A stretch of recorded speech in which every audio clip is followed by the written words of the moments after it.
Hello student, मेरे class में आपका स्वागत है। हम पढ़ रहे थे त्रिकोणमिति, जिसमें हमने एक्सरसाइज 8.1 का क्वेश्चन नंबर 8 तक कर चुके थे। आज हम क्वेश्चन नंबर 9 से करेंगे। क्वेश्चन क्या है? त्रिभुज ABC में जिसका कोण B समकोण है, यदि tan A बराबर 1/√3 है तो पहला question sin A into cos C plus cos A into sin C, और ये हमारा दूसरा क्वेश्चन है। सबसे पहले बोल रहा है कि त्रिभुज ABC में जिसका कोण क्या है? B समकोण है। यानी कहने का मतलब एक समकोण त्रिभुज बनाइए जिसमें आपका B क्या है? आपका समकोण है। तो ये ABC, ABC एक समकोण त्रिभुज है गया जिसमें कोण क्या है? B समकोण है, और दिया हुआ है tan A बराबर 1/√3। तो दिया हुआ है tan A बराबर 1/√3, और हमने आपको पहले क्लास में बता दिए थे कि tan थीटा बराबर क्या होता है? tan थीटा बराबर होता है P/B। इसका मतलब क्या हुआ? हमने बताया था पिछले क्लास में कि अगर कोई भी tan थीटा के बराबर या sin थीटा बराबर कुछ भी अगर न्यूमेरिकल वैल्यू दिया हुआ है, यानी कोई चीज़ दिया हुआ है 1/3 बटा में दिया है, रेशियो में दिया है, तो इसका मतलब हमेशा हम इसके साथ क्या मान लेते हैं? k मान लेते हैं। तो P बराबर क्या हो जाएगा? P बराबर हो जाएगा 1k, मतलब k हो जाएगा। और B बराबर क्या हो जाएगा हमारा? B बराबर हो जाएगा √3k। अब यहाँ पर किसी भी त्रिभुज में 3 साइड होते हैं। कौन कौन से होते हैं? P, B, H। और यहाँ पर आपको 2 साइड दिया हुआ है। तो तीसरा साइड निकालने के लिए हम क्या करते हैं? पाइथागोरस फार्मूला लगाते हैं। पाइथागोरस प्रमेय का यूज करके यहाँ से हम तीसरा साइड निकालेंगे। तो पाइथागोरस प्रमेय बराबर क्या होता है? कर्ण स्क्वायर बराबर आधार स्क्वायर प्लस लंब स्क्वायर होता है। इसका मतलब कर्ण को क्या बोलते हैं? एच। तो एच स्क्वायर बराबर आधार स्क्वायर मतलब बी स्क्वायर प्लस लंब को क्या बोलते हैं? P square. ये हमारा फार्मूला है पाइथागोरस प्रमेय का। यहाँ पर एच का वैल्यू आपसे निकालना है, और बी आपके क्या दिया है? √3k। तो यहाँ से आ जाएगा √3k का स्क्वायर प्लस पी हमारा क्या दिया हुआ है? के। तो के का स्क्वायर। तो एच स्क्वायर बराबर √3 का स्क्वायर करेंगे तो क्या हो जाएगा? 3। किसी भी रूट का जब स्क्वायर करते हैं तो वो रूट से क्या होता है? बाहर आ जाता है नंबर। तो √3 का स्क्वायर क्या हो जाएगा? 3। और के का स्क्वायर के स्क्वायर प्लस के का स्क्वायर क्या हो जाएगा? के स्क्वायर। तो एच स्क्वायर बराबर 3k स्क्वायर, और के स्क्वायर कितना हो जाएगा? 4k square. तो एच बराबर क्या हो जाएगा? तो यहाँ से स्क्वायर हटेगा तो इधर क्या आएगा? √Under 4k square. 4 का बाहर कितना निकलेगा रूट से? 2, क्योंकि 4 किसका स्क्वायर है? 2 का स्क्वायर है। और यहाँ पर की कितना है? 2 गो है, तो बाहर कितना आएगा? के। इसका मतलब आपका एच का वैल्यू निकल गया है। एच कितना निकल गया है? एच निकल गया है 2k। यहाँ पर किस एंगल की बात की जा रही है? एंगल ए के लिए, यानी एंगल ए के लिए, इस एंगल के लिए, इस एंगल की बात की जा रही है। तो इस एंगल के लिए आपका पी क्या है? पी मतलब क्या? लंब क्या है? तो हमने आपको बता दिया था कि किसी भी त्रिभुज में थीटा के सामने वाली भुजा क्या कहलाता है? लंब कहलाता है। तो यहाँ पर इस त्रिभुज में एंगल ए के लिए लंब कौन होगा? तो थीटा के सामने वाली भुजा क्या कहलाती है? लंब कहलाती है। इसका मतलब कि आपका लंब कितना दिया हुआ है? के दिया हुआ है। हाइट कर्ण किसे कहते हैं? तो 90 डिग्री के सामने वाली भुजा क्या कहलाती है? कर्ण कहलाती है। तो कर्ण कितना दिया हुआ है? 2/k दिया हुआ है। और आपका बेस आधार दिया हुआ है, आधार दिया है √3k। तो अगर ये आपका p हो गया, लंब हो गया, और ये आपका कर्ण हो गया, h हो गया, तो बच जाएगा वो क्या हो जाएगा? आपका आधार हो जाएगा। तो आधार कितना हो जाएगा? √3k। ये जो हमने PBH निकाला था, ये किस कोण के लिए था? कोण ए के लिए। तो हमने कोण ए की वजह से हमने क्या किया? सारे PBH को हमने सजा दिया, क्योंकि ये जो PBH निकाले थे हम, ये कोण ए के लिए था। तो कोण ए के हिसाब से हमने क्या कर दिया? तो थीटा के सामने वाला भुजा क्या कहलाता है? तो थीटा के सामने वाला भुजा कहलाता है लंब। तो लंब कितना दिया हुआ है? के दिया हुआ है, तो हमने के रख दिया। और 90 डिग्री के सामने वाली भुजा क्या कहलाती है? कर्ण कहलाती है। तो हमने कर्ण कितना रख दिया? 2k। और ये क्या हो जाएगा? हमारा आधार हो जाएगा। अब हमारा क्वेश्चन बन गया। देखिए, अब यहाँ से पहला क्वेश्चन क्या बोल रहा है? पहला क्वेश्चन बोल रहा है कि sine A into cos C plus cos A into sine C. इस क्वेश्चन को बनाने से पहले हम क्या करेंगे, इसमें जितने भी टर्म यूज हुए हैं उन सभी टर्म का वैल्यू यहाँ से हम निकाल लेते हैं। तो साइन तो साइन थीटा बराबर क्या होता है, साइन थीटा बराबर होता है P बटा H। साइन थीटा बराबर क्या होता है, P बटा H। तो साइन थीटा बराबर होता है P बटा H। तो यहाँ पर एंगल का काम कौन कर रहा है, ए। तो एंगल ए के लिए P क्या होगा, P मतलब लंब क्या होगा, तो थीटा के सामने वाले भुजा क्या कहलाती है, लंब कहलाती है। तो आपका लंब कितना दिया हुआ है, K। तो P बराबर हो जाएगा K बटा H। H मतलब क्या होता है, कर्ण। तो 90 डिग्री के सामने वाली भुजा क्या कहलाती है, कर्ण। तो ये K से K क्या हो गया, कट गया, इसका मतलब 1/2। तो आपका साइन ए का वैल्यू आ गया है 1/2। उसी तरह से कॉस सी का वैल्यू, कॉस थीटा बराबर क्या होता है, बी बटा एच। कॉस थीटा बराबर क्या होता है, बी बटा एच। तो अब यहाँ पर एंगल सी के लिए, अब किस एंगल की बात की जा रही है, सी के लिए। तो अब आ जाते हैं हम एंगल सी के पास, यानी अब आपका थीटा का काम कौन कर रहा है, सी। तो इस एंगल के लिए आपका आधार क्या होगा, तो इस एंगल के लिए आपका लंब कौन हो जाएगा, तो थीटा के सामने वाली भुजा क्या कहलाती है, लंब कहलाती है। तो इस एंगल के लिए, एंगल सी के लिए आपका लंब कौन हो जाएगा, ये। तो ये आपका लंब हो गया, और ये हमेशा क्या होता है, कर्ण होता है। तो ये लंब हो गया और ये कर्ण हो गया इस एंगल के लिए। अगर ये लंब हो गया और ये कर्ण हो गया तो ये क्या हो गया, आपका आधार हो गया, किस एंगल के लिए, सी के लिए। तो एंगल सी के लिए आपका आधार क्या हो जाएगा, के हो जाएगा। तो क्या हो जाएगा, की। और एच हमेशा क्या होता है, फिक्स होता है, हमेशा सेम होता है। 90 डिग्री के सामने वाले क्या हो जाएगा, के का वैल्यू 2K। के से के कट गया, इसका मतलब कोस थीटा का वैल्यू कितना आ गया, 1/2। आपका साइन ए निकल गया, कोस सी निकल गया। अब कोस ए,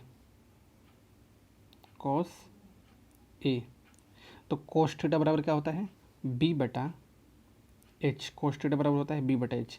लेकिन यहाँ पर देखिए इन दोनों में क्या अंतर है, तो यहाँ पर एंगल सी की बात की जा रही है, लेकिन यहाँ पर एंगल किसकी बात की जा रही है, ए की बात की जा रही है। तो एंगल ए के लिए, तो इस एंगल के लिए आपका बी क्या होगा, आधार क्या होगा। तो इस एंगल के लिए तो थीटा के सामने वाली भुजा क्या कहलाती है, लंब कहलाती है। तो इस एंगल के लिए ये क्या हो जाएगा, आपका लंब हो जाएगा। तो एंगल ए के लिए ये आपका लंब हो गया, और ये है क्या है, कर्ण है। तो ये लंब है और ये कर्ण है, तो इसका मतलब ये क्या हो जाएगा, आपका आधार हो जाएगा एंगल ए के लिए। तो एंगल ए के लिए आधार कौन हो जाएगा, √3K। तो आधार हो जाएगा √3K बटा एच क्या दिया है, तो एच हमेशा क्या होगा, आपका 2K होगा। तो यहाँ पर क्या हो जाएगा 2K, ये के से के कट गया, तो क्या हो जाएगा आपका √3/2। ये आपका कॉस ए का वैल्यू निकल गया। उसके बाद साइन सी का वैल्यू निकालिए, साइन सी बराबर, तो साइन थीटा बराबर क्या होता है, P बटा एच होता है। देखिए यहाँ पर भी साइन का वैल्यू निकाला गया है, यहाँ पर भी निकालना है साइन का वैल्यू, लेकिन यहाँ पर एंगल ए की बात की जा रही है, लेकिन यहाँ पर एंगल सी की बात की जा रही है। तो एंगल सी के लिए, इस एंगल के लिए P मतलब क्या होता है, लंब। तो इस कोण के लिए लंब क्या होगा, तो थीटा के सामने वाली भुजा क्या कहलाती है, लंब कहलाती है। तो इस एंगल के लिए लंब क्या हो जाएगा, √3K। तो लंब हो जाएगा √3K बटा एच क्या हो जाएगा, तो एच हो जाएगा हमारा 2K, 90 डिग्री के सामने वाली भुजा। तो एच क्या हो जाएगा, आपका 2K हो जाएगा। ये के से के कट गया, तो क्या हो जाएगा, ये √3/2। ये आपका सारा निकल गया। अब हमारा क्वेश्चन आसान हो गया। अब इसमें क्या करेंगे, हम वैल्यू रख देंगे साइन ए। तो साइन ए के वैल्यू कितना दिया है, साइन ए का वैल्यू हमने निकाल लिया, कितना दिया है, 1/2। तो साइन ए की जगह पर हम क्या रख देंगे, 1/2 इंटू कॉस सी। तो कॉस सी का वैल्यू क्या निकाला हमने, 1/2। तो इसका भी रख देंगे वैल्यू 1/2 प्लस कॉस सी का वैल्यू कितना निकाला हमने, कॉस सी का वैल्यू निकाला है √3/2। तो यहाँ पर वैल्यू रख देंगे √3/2 इंटू साइन सी का वैल्यू क्या निकाला हमने, √3/2। तो यहाँ पर हो जाएगा √3/2। अब इसको कैसे सोल्व करेंगे, तो 1 को 1 से मल्टीप्लाई करेंगे तो क्या होगा, 1 होगा, बटा 2 से गुना करेंगे तो कितना होगा, 4, प्लस √3 को √3 से मल्टीप्लाई करेंगे तो कितना आएगा, 3/2 से 2 से मल्टीप्लाई करेंगे तो कितना होगा, 4 4 का एलसीएम कितना आएगा, 4 आएगा। 4 से 4 एक बार में कट जाएगा, और 1 को मल्टीप्लाई करेंगे तो कितना होगा, 1, प्लस 4 से 4 कट गया एक बार में, 3 से मल्टीप्लाई कर देंगे 3। तो ये कितना हो गया, 4/4, और ये 4 से 4 कट गया कितना बार में, एक बार में। तो आपका आंसर कितना आ जाएगा, एक बार में कट गया, तो आपका आंसर कितना हो जाएगा, 1 हो जाएगा। तो आपका आंसर कितना आ गया, 1 आ गया। ये आपका क्वेश्चन बन गया। अब क्वेश्चन नंबर दूसरा क्या है, क्वेश्चन नंबर सेकंड लिखते हैं। क्वेश्चन नंबर 2, क्वेश्चन नंबर 2 कितना था, cos A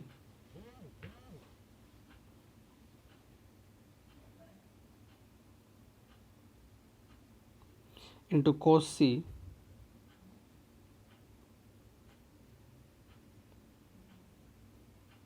minus sine A into sine सी।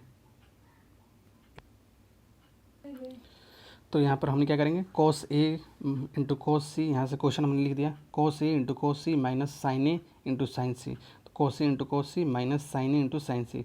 अब देखिए यहाँ से कोस ए का वैल्यू हमने निकाल लिया, पहले ही निकाल लिया है। कोस ए का वैल्यू कितना दिया है, √3/2। तो कोस ए का वैल्यू यहाँ से क्या रख देंगे, √3/2 इंटू कोस सी। कोस सी का वैल्यू क्या दिया हुआ है, तो कोस सी का वैल्यू हमने निकाल लिया 1/2, तो यहाँ पर रख देंगे 1/2 माइनस साइन ए। साइन ए का वैल्यू कितना दिया हुआ है, 1/2 निकाले हमने, इंटू साइन सी। साइन सी का वैल्यू क्या दिया है, √3/2 दिया है साइन सी का वैल्यू। तो अब यहाँ से देखिएगा, √3 को 1 से मल्टीप्लाई करेंगे, √3 को 1 से मल्टीप्लाई करेंगे क्या होगा, √3/2 से 2 से मल्टीप्लाई करेंगे तो कितना होगा 4, माइनस √3 को 1 से मल्टीप्लाई करेंगे, √3/2 को 2 से गुना करेंगे तो 4। तो ये √3 और √3/4, √3/4 कट गया, कितना आ गया आंसर आपका, 0 आंसर हो गया। क्वेश्चन नंबर 10, त्रिभुज PQR में जिसका कोण Q समकोण है और PR प्लस QR 25 सेंटीमीटर दिया हुआ है और PQ 5 सेंटीमीटर, तो साइन P, कॉस P और tan P का मान ज्ञात करें। तो त्रिभुज PQR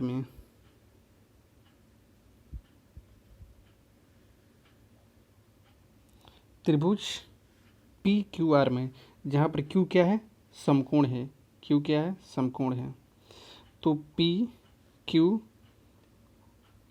में, त्रिभुज PQR में Q क्या है, समकोण है, और दिया हुआ है PR प्लस QR 25 सेंटीमीटर दिया हुआ है और PQ दिया है 5 सेंटीमीटर।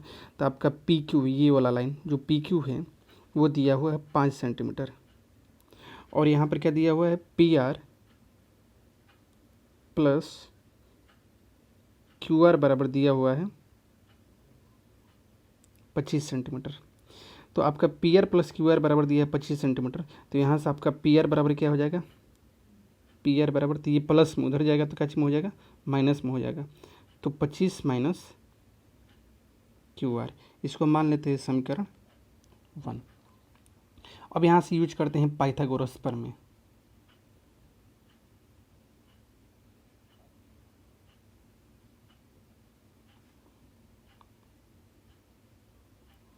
पाइथागोरस प्रमेय का प्रयोग यहाँ पर क्यों करते हैं, क्योंकि यहाँ पर देखिए एक साइड दिया हुआ है और ये 2 साइड में यहाँ पर रिलेशन दिया हुआ है।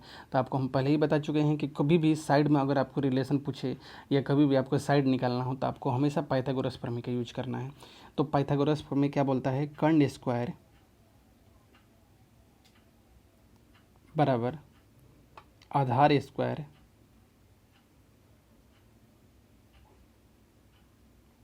प्लस लंब स्क्वायर।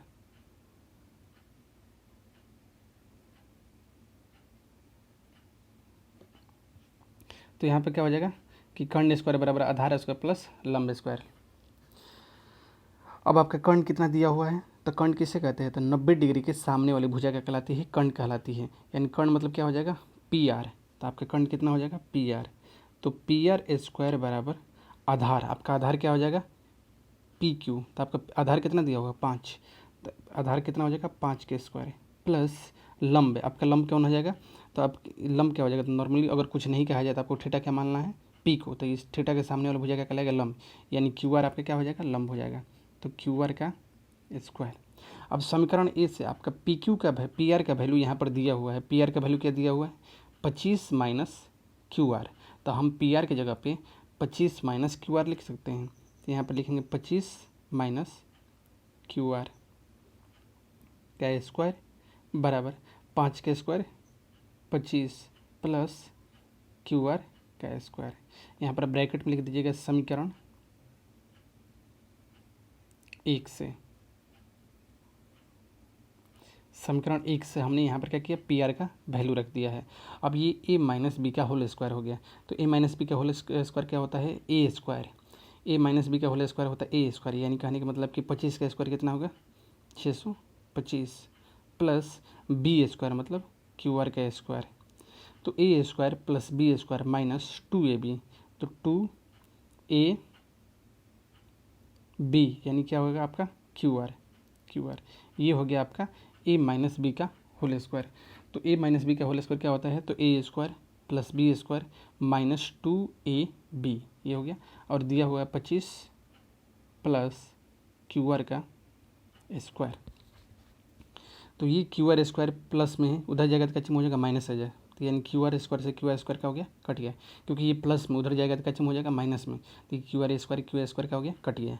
तो यहाँ पर क्या हो गया आपका 625 माइनस 25 दूनी 50, तो 50 क्यू आर बराबर दिया हुआ है 25।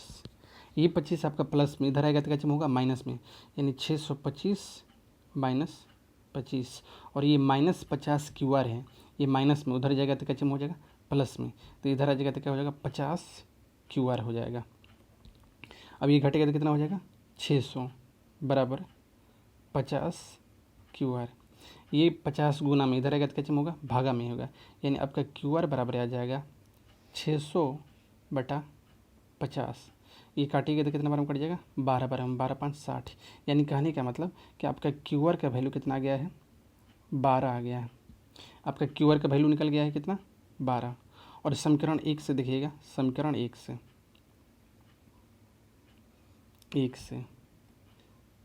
समीकरण 1 में क्या दिया हुआ है कि पी आर बराबर 25 माइनस क्यू आर, तो पी आर का वैल्यू कैसे निकलेगा 25 माइनस क्यू आर का वैल्यू कितना निकला है 12, तो यहाँ पर 12 रख देंगे, तो पी आर का वैल्यू कितना आ जाएगा 25 में से 12 गया 13, यानी कहने का मतलब कि आपका क्यू आर का वैल्यू निकल गया है, यानी क्यू आर का वैल्यू कितना निकल गया है 12, तो हम क्यू आर की जगह पर क्या रख देंगे 12, और पी क्यू का वैल्यू कितना निकल गया है पी आर, यहाँ से पी आर का वैल्यू कितना निकल गया है, पी आर का वैल्यू निकल गया है 13, तो पी आर का वैल्यू कितना हो गया आपका 13 हो गया, पी आर का वैल्यू निकल गया। अब सारी साइड निकल गए हैं, तो अब क्वेश्चन में क्या पूछ रहे हैं साइन पी का वैल्यू क्या होगा, तो आपसे क्वेश्चन में पूछ रहा है साइन पी का वैल्यू, तो साइन पी बराबर, तो साइन थीटा बराबर क्या होता है पी बटा एच होता है, साइन थीटा बराबर क्या होता है पी बटा एच। तो किस एंगल की बात की जा रही है, थीटा यहाँ पर क्या है पी है, तो इस एंगल के लिए आपका पी मतलब होता है लंब, तो एंगल पी के लिए आपका लंब कौन होगा, तो थीटा के सामने वाली भुजा, यानी कितना हो जाएगा आपका 12 हो जाएगा, लंब कितना हो जाएगा 12 बटा एच मतलब क्या होता है कर्ण, यानी 90 डिग्री के सामने वाली भुजा का कहलाएगा कर्ण, यानी क्या हो गया आपका 13। तो साइन पी बराबर कितना आ गया आपका, तो 12/13 आ गया। अब क्वेश्चन में क्या पूछ रहे हैं कोस पी, तो कोस थीटा बराबर क्या होता है बी बटा एच, कोस थीटा बराबर क्या होता है बी बटा एच। यहाँ पर भी एंगल क्या है आपका पी है, तो इसी एंगल के लिए आपका आधार क्या होगा, तो इस एंगल के लिए ये थीटा के सामने वाली भुजा क्या कहलाती है लंब कहलाती है, तो ये आपका लंब है और ये क्या है आपका कर्ण है, तो ये लंब है और ये कर्ण है, इसका मतलब क्या होगा ये आधार हो जाएगा। तो आपका आधार कितना है 5 बटा कर्ण कितना है, तो 90 डिग्री के सामने वाला क्या कहलाता है कर्ण कहलाता है, तो ये क्या हो जाएगा आपका 13। अब लास्ट क्वेश्चन क्या पूछ रहा है टेन पी का वैल्यू क्या होगा, तो आपको पता होगा कि टेन थीटा बराबर क्या होता है, तो टेन थीटा बराबर होता है पी बटा बी। तो यहाँ पर भी एंगल किसका एंगल की बात की जा रही है, एंगल पी की बात की जा रही है, तो एंगल पी के लिए आपका लंब कौन होगा, तो थीटा के सामने वाली भुजा, यानी थीटा के सामने वाली भुजा क्या हो जाएगा 12, तो आपका लंब कितना हो जाएगा आपका 12 बटा ये क्या होगा आपका बी, यानी हो जाएगा आधार, तो आधार क्या होगा, तो ये इस थीटा के लिए इस सामने वाली भुजा क्या कहलाएगा लंब कहलाएगा, और ये हमेशा क्या होता है कर्ण, क्योंकि 90 डिग्री के सामने वाला क्या होगा कर्ण, तो ये जब लंब होगा और ये कर्ण होगा, इसका मतलब ये क्या बच गया आपका आधार बच जाएगा, तो ये क्या हो जाएगा आपका आधार बच जाएगा। तो ये हमारा क्वेश्चन नंबर 9 क्या हो गया, क्वेश्चन नंबर 10 क्या हो गया समाप्त हो गया। तो आज का क्लास यहीं समाप्त करते हैं, मिलते हैं कल अगले वीडियो में। अगर आपको मेरा वीडियो अच्छा लगे तो लाइक और सब्सक्राइब जरूर करिएगा और कमेंट करके बताइएगा कैसा लगा।